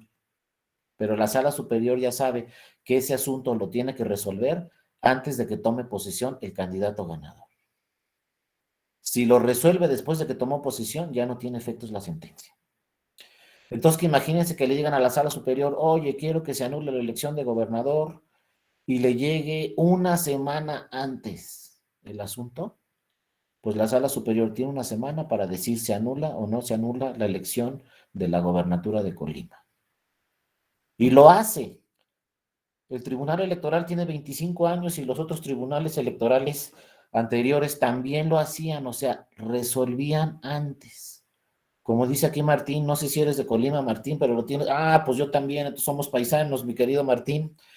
En 2015 se anuló por segunda vez la elección, porque la primera, te debes de acordar muy bien, Martín, fue en el 2003, y luego te debes de acordar también muy bien, Martín, que en Colima tuvimos 4 gobernadores en 2 años. A ver cuántos estados se la avientan. 4 gobernadores en 2 años. ¿Qué pasó? Pues que tuvimos elecciones de gobernador y gobernadora. Se anuló la elección por parte del Tribunal Electoral, entonces se nombra un interino en lo que se llama la extraordinaria. Primer gobernador, el interino. Se resuelve la elección extraordinaria. Vuelve a ganar el mismo al que le anularon la elección, que era Gustavo Montt, ¿te acuerdas? Bueno, se anuló la elección, nos vamos a extraordinaria, vuelve a ganar el mismo. Entonces ya entró el interino y por fin ganó la extraordinaria. Entra en funciones. Pero unos meses después, no me dejará mentir Martín, pues se tiene un accidente, se cae el avión en Michoacán, se mata el gobernador en funciones y como fue 2 años, los 2 primeros años que estaba en funciones, la ley dice, se convoca a una elección extraordinaria y en lo que tenemos la segunda elección extraordinaria, se nombra un gobernador interino. Entonces se tuvieron 4 gobernadores en menos de 2 años en el estado de Colima y se tuvieron 3 elecciones de gobernador, una ordinaria y 2 extraordinarias, ¿no? Entonces, fíjense, todo eso puede pasar en materia electoral. El Instituto Electoral de Colima tuvo que organizar 3 elecciones de gobernador en menos de 2 años. Y lo mismo, como dice por ahí el compañero, sucedió en Puebla. Lo mismo sucedió en Puebla. En Puebla, pues ya ven que también tuvo un accidente la candidata, no la candidata, la gobernadora ya en funciones y nos fuimos a elección extraordinaria, y luego pues hay que nombrar un interino, en fin.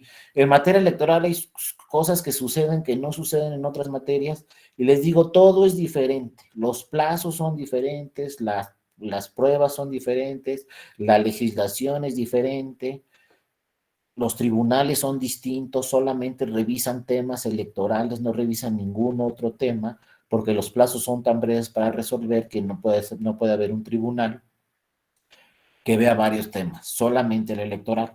Y luego la sala superior, eso les llama la atención mucho en otros países en el mundo, la sala superior no es revisada por ningún otro tribunal en México. La Suprema Corte no puede revisar las sentencias de la sala superior. O sea, son dos tribunales en lo individual. Entonces, en México tenemos una corte especializada en materia electoral, que no tiene competencia la Suprema Corte para revisar las sentencias de la Sala Superior. Las sentencias de la Sala Superior son definitivas e inatacables. Entonces luego nos dicen en otros países en el mundo, oigan, es que ustedes tienen dos tribunales constitucionales supremos y de última instancia, que nadie los revisa. Pues sí, la Corte es última instancia de todas las materias. Pero si hablamos de materia electoral, la Sala Superior es última instancia en materia electoral, sus sentencias son definitivas, inatacables, y nada de que voy a apelar o voy a impugnar la sentencia de la Sala Superior. No hay autoridad que pueda revisar una sentencia de la Sala Superior. De ahí la importancia, como les decía, de la jurisprudencia que emita la Sala Superior, porque lo que diga la Sala Superior es definitivo e inatacable, y esto sucede desde el primer tribunal electoral que estuvo en México en 88, luego el famoso TRIFE, el Tribunal Federal Electoral, que estuvo de 1990 a 1996, y este tribunal electoral ya incorporado al Poder Judicial de la Federación, pues que está cumpliendo 25 años el año pasado, en noviembre del año pasado cumplió 25 años, pero ojo, es todo diferente. Entonces, que aquí se valoró esta prueba así en penal, bueno, eso fue en penal. Que aquí pasó esto en civil, bueno, eso pasó en civil, pero no podemos traer precedentes de otras materias a lo electoral. Va a ser muy difícil porque son totalmente órdenes jurídicos distintos. Por eso, como decía el compañero, la única forma de tener pues ahí una amplia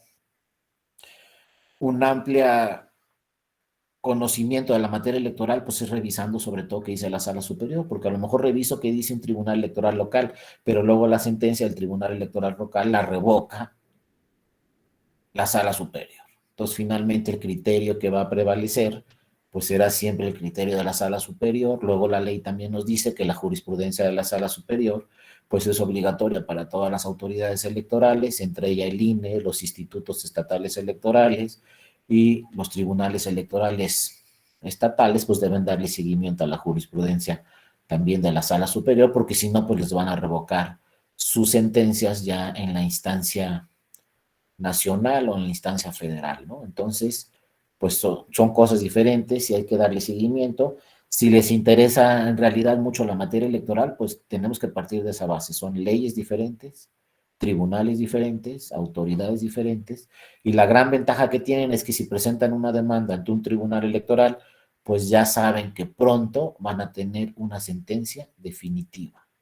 Por ejemplo, el presidente del Tribunal Electoral del Poder Judicial de la Federación, el magistrado Reyes Rodríguez, que es el actual presidente, en su informe el año pasado, señaló que el promedio en que resuelve un asunto el Tribunal Electoral desde que se presenta la demanda hasta que se tiene una sentencia es de 12 días. O sea, ¿en qué materia podemos decir que yo presento mi demanda al tribunal y a los 12 días voy a tener una sentencia? Y si es ante la Sala Superior, definitiva e inatacable. Entonces, los plazos son muy cortos. Tenemos 4 días para hacer una demanda, para revisar una demanda, para hacer valer los hechos, los agravios, las pruebas. Es muy corto el plazo de 4 días. Es obviamente 4 días de 24 horas cada día. Yo puedo presentar mi demanda a las 23:59 del último día y ahí está abierta la oficialidad de partes, pero solamente son 4 días. Eso nos cuesta mucho trabajo si somos partidos políticos, impugnamos una elección, pero la ventaja que tenemos es que en un promedio de 12 días vamos a tener una sentencia definitiva inatacable. Cuando hay juicios civiles, ustedes lo saben muy bien, laborales, penales, que llevan 10 años sin sentencia. Eso en materia electoral, o sea, no, es imposible que un asunto dure 10 años y les digo que el promedio son 12 días. Entonces, una gran ventaja y pues muy pocos tribunales en el mundo van a tener una sentencia definitiva a los 12 días que se presentó la demanda. En materia electoral, pues ese es el promedio y tiene que ser así porque les digo, hay plazos para resolver. Por ejemplo, si un candidato le dice al INE, no puedes registrarte como candidato porque tienes este tema de residencia, por ejemplo, pues no se puede tardar el tribunal años en resolver ese asunto porque va a empezar el proceso electoral y el tribunal tiene que decir qué candidatos van a participar en el proceso electoral y cuáles no cumplen con los requisitos. Entonces el tribunal sabe que tiene 2 o 3 días para resolver ese asunto y decirle al INE, este sí compite, este no compite, este sí cumple con los requisitos. Y así todos los temas electorales son así, rápidos, ¿no? Lo mismo sucede en nulidades. Si yo le solicito al tribunal que quiero que se anule la elección, pues inmediatamente el tribunal lo primero que revisa es cuántos días tengo para resolver este asunto, incluyendo la elección presidencial, a ver si nos da tiempo de platicarla mañana, ¿no? En la elección presidencial también hay plazos breves. Aquí nos pregunta Juan Carlos, ¿qué pasa con la Corte Interamericana de Derechos Humanos? Ese es un tema muy interesante que no aplica en los plazos en materia electoral ni en los procesos electorales en materia electoral, pero sí se puede revisar. Les voy a decir cómo está la cosa, ¿no? Si un asunto resuelve la Sala Superior un asunto, este asunto se puede ir a la Corte Interamericana de Derechos Humanos, ¿no? Es imposible que no se pueda ir, porque hay un convenio del Estado mexicano, ¿no? Con la Corte Interamericana de Derechos Humanos, con el orden internacional, con el orden convencional. El Estado mexicano está obligado a que se cumplan los tratados internacionales y dentro de esos diversos disposiciones convencionales está que hay una Corte Interamericana de Derechos Humanos a donde puede acudir una persona, ¿no? Para impugnar alguna sentencia de algún tribunal del Estado mexicano y que la Corte Interamericana emita una recomendación. Como dice muy bien Jaime aquí, el caso de Castañeda, ¿no? Es el caso, pues, emblemático de cómo se acudió a la Corte Interamericana de Derechos Humanos. Pero, ¿qué pasa? Por ejemplo, el Tribunal Electoral anula una elección de una gobernatura. Y yo no estoy de acuerdo. ¿Cómo la anuló? No es posible que se anule la elección. Me voy a la Corte Interamericana de Derechos Humanos. Perfecto, que te vaya muy bien en la Corte Interamericana de Derechos Humanos. Nada más que esa elección ya se anuló. Y lo que va a tener que suceder es irnos a una elección extraordinaria. Aunque te vayas a la Corte Interamericana de Derechos Humanos, esa elección ya se anuló. No hay nada más que hacer. ¿Cuándo va a resolver la Corte Interamericana? Pues 2 o 3 años después. Y a lo mejor la Corte Interamericana en una recomendación le dice al Estado mexicano, oye, modifica tu legislación porque no se puede anular la elección por esto. Imagínense lo que sea. Modifica tu legislación. Y entonces cuando hace caso el Estado mexicano y modifica su legislación, entonces eso va a aplicar para los siguientes procesos electorales, pero no para el que anuló la Sala Superior. El que anuló la Sala Superior ya lo anuló, ya quedó definitivo, ya quedó inatacable y posteriormente quizá alguna recomendación de la Corte Interamericana de Derechos Humanos se puede incorporar en el sistema jurídico mexicano, pero esa elección ya se anuló y no hay nada que hacer. Como dice Jaime, el caso de Castañeda, se quejó de que no había candidaturas independientes, se fue hasta la Corte Interamericana de Derechos Humanos, resolvió la Corte y 6 años después decidió el Estado mexicano incorporar las candidaturas independientes en la Constitución y en la ley. Perfecto, pero Castañeda no pudo ser candidato independiente en ese proceso electoral.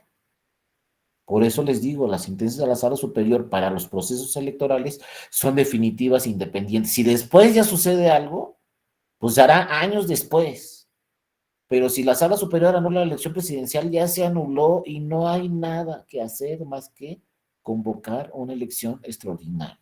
Sí, adelante, Juan Carlos. ¿Por ahí querías participar, Juan Carlos? No sé, por ahí estaba. Pero bueno, si no les digo, son definitivas e inatacables.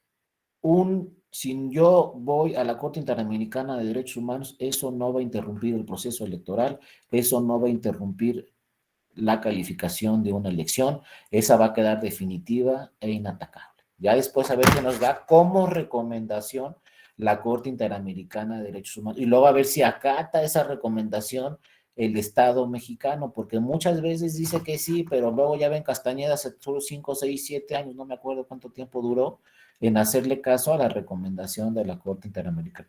Sí, adelante, Juan Carlos. Sí, no sé si puedas abrir tu micrófono y nos comentes el tema, Juan Carlos.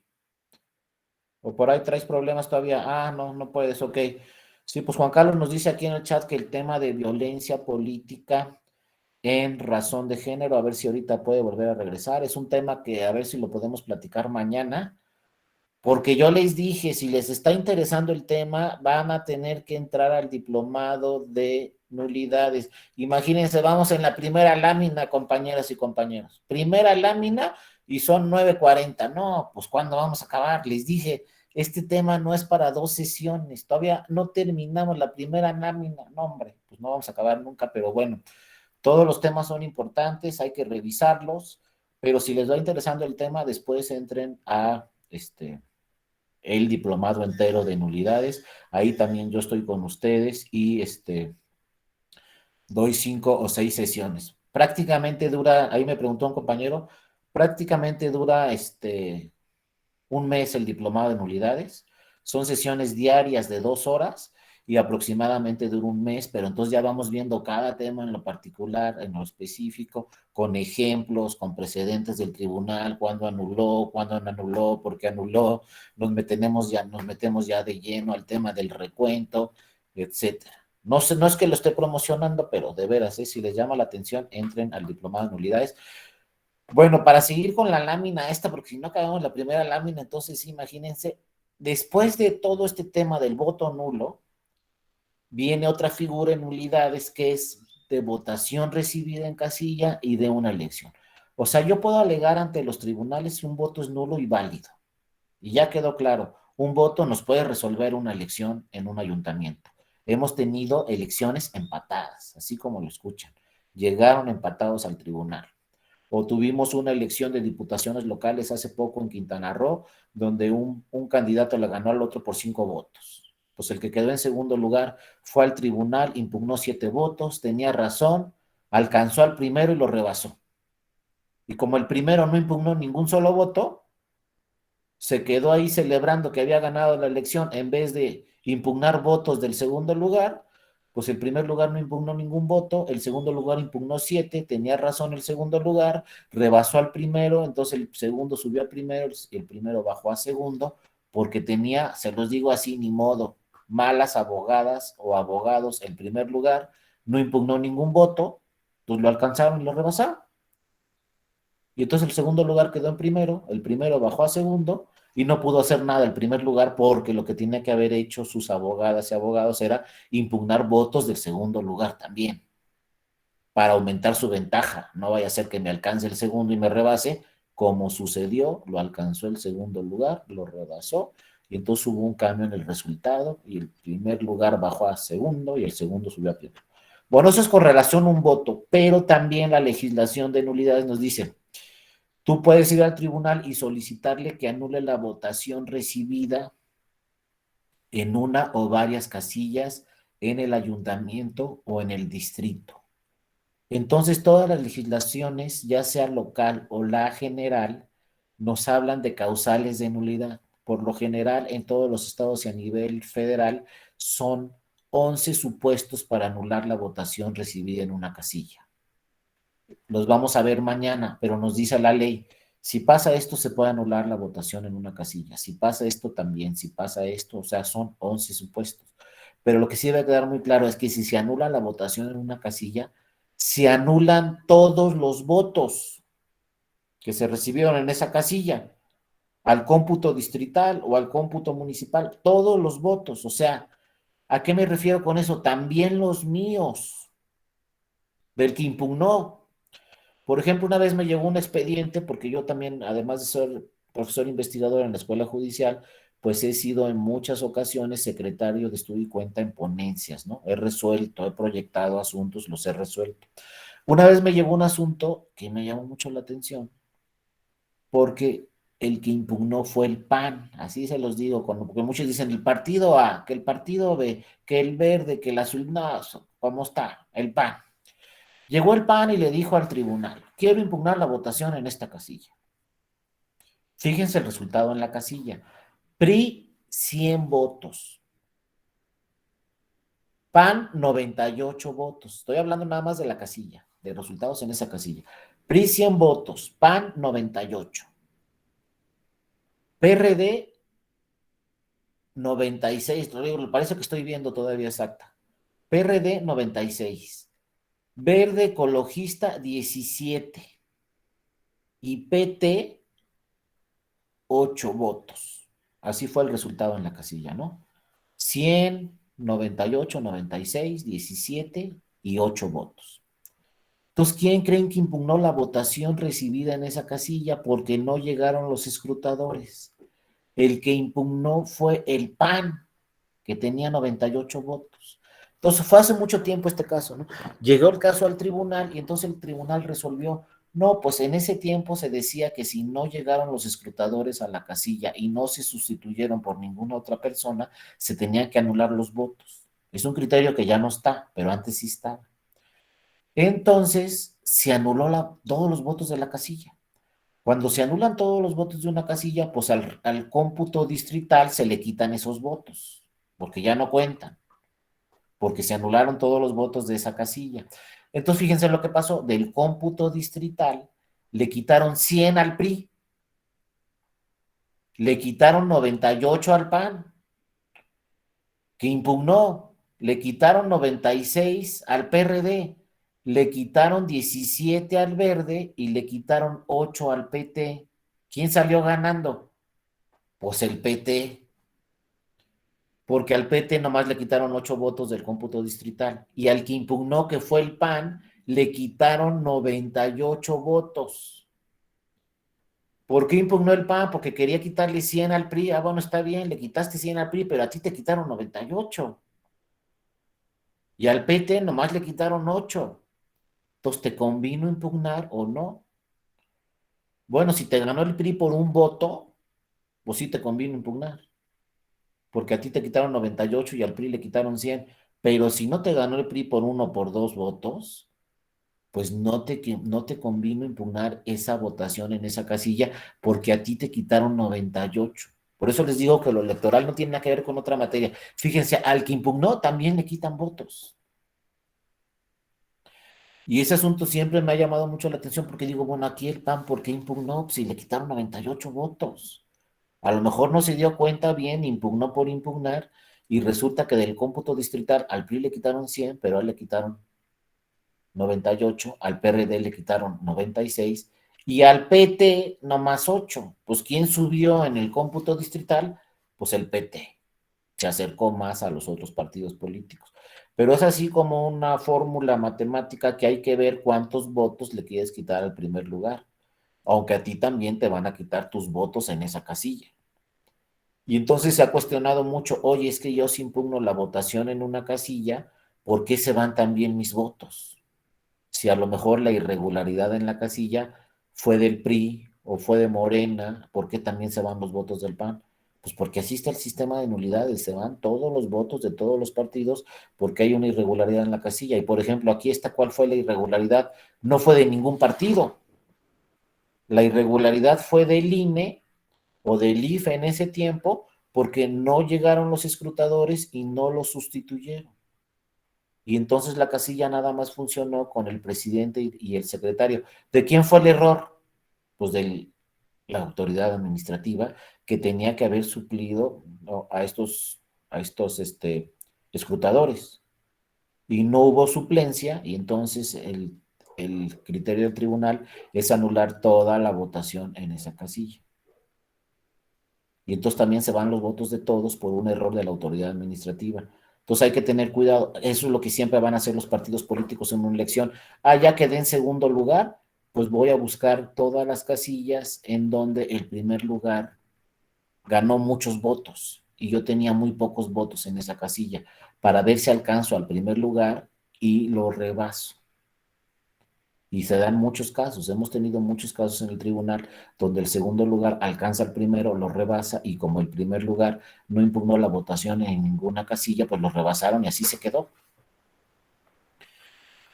Entonces, otro criterio muy importante es en materia electoral que también nos va a sonar muy raro, es el primer lugar tiene que impugnar también la elección.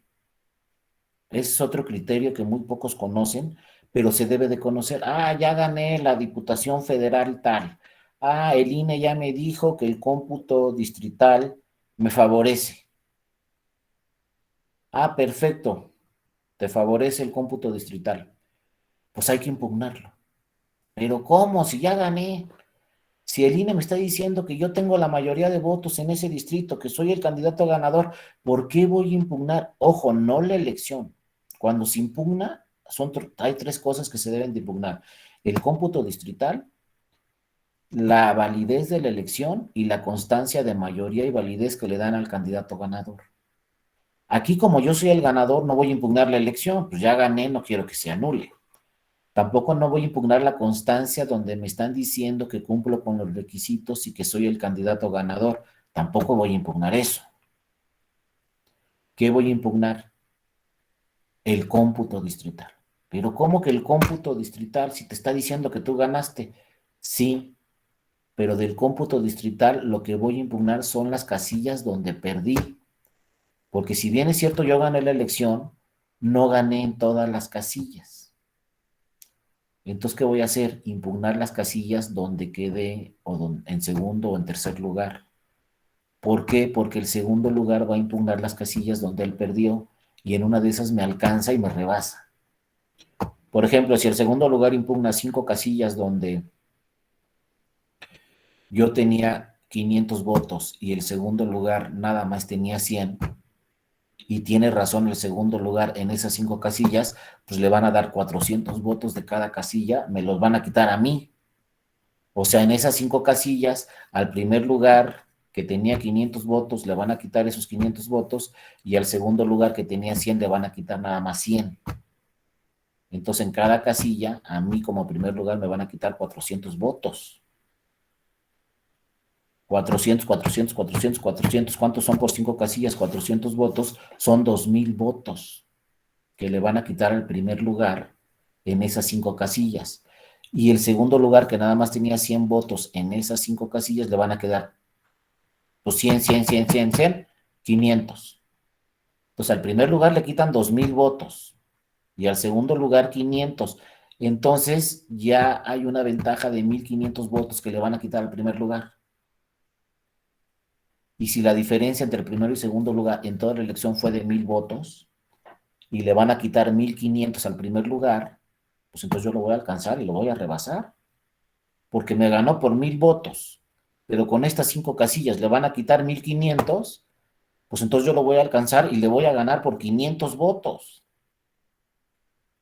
Y entonces hay cambio de resultado, y el segundo sube a primero y el primero baja a segundo. Entonces, ¿qué tiene que hacer el primero? Buscar casillas donde el segundo lugar le ganó, para entonces quitarle votos el primer lugar al segundo lugar al anular esas casillas, y que el primer lugar amplíe su ventaja.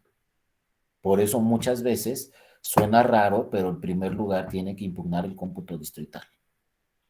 Solo que el primer lugar haya ganado en todas las casillas, pues entonces ya no hay que impugnar nada. Pero esos son casos muy raros. Por lo general, el primer lugar también pierde en varias casillas. Entonces, lo que va a hacer el primer lugar es impugnar las casillas donde perdió.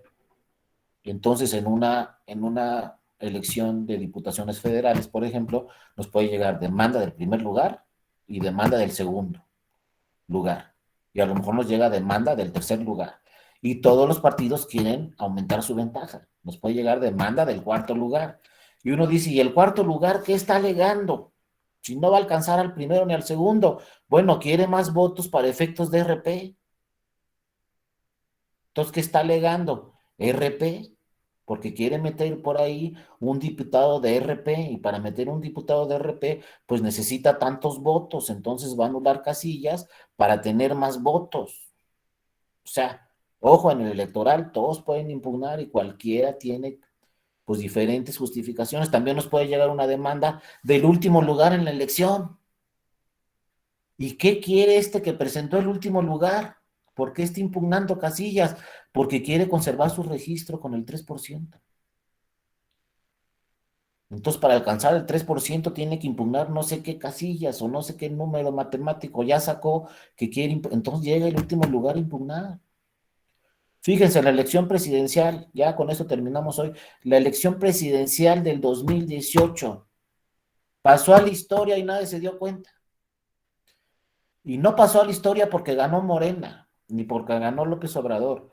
La elección del 2018 pasó a la historia porque ningún partido político la impugnó. Impugnaron 2000, impugnaron 2006, impugnaron 2012. En 2018, ¿saben qué partido fue a impugnar la elección presidencial? Ni uno solo. No fue el PRI, no fue el PAN, no fue el PRD, no fue Movimiento Ciudadano, ningún partido impugnó la elección. Todos estuvieron de acuerdo con los resultados. Todos esa misma noche, si ya no se acuerdan, dijeron, pues yo reconozco que no gané y reconozco al candidato ganador. Nadie impugnó la elección presidencial en 2018. Pero eso ya se nos olvidó, todos acataron los resultados. ¿Saben quién fue el único que impugnó ante el tribunal en 2018? Pues el PES, que iba en coalición. Y uno dice, oye, pues tu candidato ganó la presidencia de la República, ¿qué vienes a impugnar aquí? Pues vengo a impugnar que se contaron mal los votos en las casillas y que yo tenía derecho a más votos y se los dieron a Morena y no se los dieron al PES. Y como se los dieron a Morena y no se los dieron al PES, por eso perdí mi registro. Entonces quiero que se revisen esas actas donde la distribución del voto se hizo mal y le dieron más votos a Morena que al PES. Entonces imagínense que el que llegó a impugnar la elección presidencial fue el PES, porque el INE dijo que había perdido su registro porque no alcanzó el 3%, y a mí me hubiera dado un infarto, la verdad, porque llegó al 2.80 o 2.85, pero no llegó al 3. Entonces lo que hizo el PES fue tratar de que se distribuyera mejor el voto entre los partidos de la coalición, y fue el único partido que llegó en el 2018 a impugnar la elección presidencial, un propio partido donde ganó su candidato. Envías todo lo que pasa en materia electoral, el propio partido que ganó su candidato vino y impugnó la elección presidencial, que bueno, finalmente no tuvo razón, pero se señalaba por ahí que hubo una mal distribución del voto. Mañana lo vamos a ver ahí rápidamente, porque nos tiene que dar tiempo de eso. ¿Qué hacemos si nos llega una boleta con 3 marcas? Imagínense, 2018 pusieron PT, PES y Morena. Resulta que el ciudadano o la ciudadana decidió marcar los 3. Y entonces el escrutador saca esa boleta y vienen 3 marcas en la boleta. Ya lo veremos mañana. ¿A quién le damos el voto? Se lo damos a Morena, se lo damos al PES. El caso de 2013 también, nos lo platicamos mañana, muy interesante. O bueno, le damos el voto al PES, a Morena o al PT, si marcaron los 3 de la coalición. Y está mal marcada esa boleta, porque la ley nos dice marca solo un recuadro. Pues aquí resulta que el ciudadano dijo, pues voy a marcar los 3. Para que amarre la coalición, voy a marcar los 3. Sí, nomás que cuando el escrutador saca la boleta y ve 3 marcas, ¿cómo llena el acta de escrutinio y cómputo? Y luego, ¿a quién le das ese voto? Ni modo que a los 3. Si nada más votó un ciudadano, no le puedes dar el voto a los 3 partidos, ¿no? Sí, César, adelante. Sí, maestro. De hecho, el año pasado yo fui funcionario de casilla. Muy bien. Y precisamente cuando se hace el escrutinio de las boletas, nos dan como una especie de mampara grande donde hacemos distinciones entre un partido o entre coaliciones. Entonces sí tenemos que registrar todas las posibles combinaciones que se pueden tener. Exactamente, César. Como te diste cuenta, es un proceso muy complejo. Mañana lo platicamos y ese proceso es el que ha provocado muchas veces errores en las actas de escrutinio y cómputo. porque muchas veces los funcionarios o funcionarios de la casilla no saben qué hacer con esas boletas, no saben a quién dárselos, no saben cómo distribuirlos. Mañana ya vamos, se nos acabó el tiempo hoy, pero mañana vamos a entrar de lleno con ese tema y pues a ver algunas causales, ¿no? De nulidad de los votos, vamos a ver cómo se clasifican esos votos, vamos a ver algunas elecciones cómo se anuló, y ojalá mañana el compañero que quería platicarnos sobre el tema de violencia política, razón de género, Juan Carlos, ojalá ya tenga micrófono, y si no, yo les platico ya algunos temas de eso, pero les digo, apenas nos va a dar tiempo de ver lo esencial, y bueno, por lo pronto, pues ya son las 10, ya no hay nada más que hacer el día de hoy. Les agradezco muchísimo a todas y a todos su atención. Esta presentación no la vamos a terminar de revisar toda, por eso, ni modo, van a tener que inscribirse al diplomado de nulidades en una próxima ocasión. Dura un mes, pero pues vale la pena, ¿no? De todos modos, bueno, por lo pronto, les agradezco mucho a todas y a todos su atención. Aquí están mis datos, por si tuvieran alguna duda o quisieran escribirme a mi correo o a mi Twitter, ahí están mis datos. Ahí se los dejo, y mañana, como dicen en la televisión, nos vemos a la misma hora y en el mismo canal, o sea, mañana hay que levantarnos temprano para estar listos a las 8. Nos vemos de 8 a 10 y ahí les dejo mis datos si quieren escribirme con todo gusto. Ahí todas sus órdenes, que tengan un excelente día y pues nos vemos mañana. Y muchas gracias a la maestra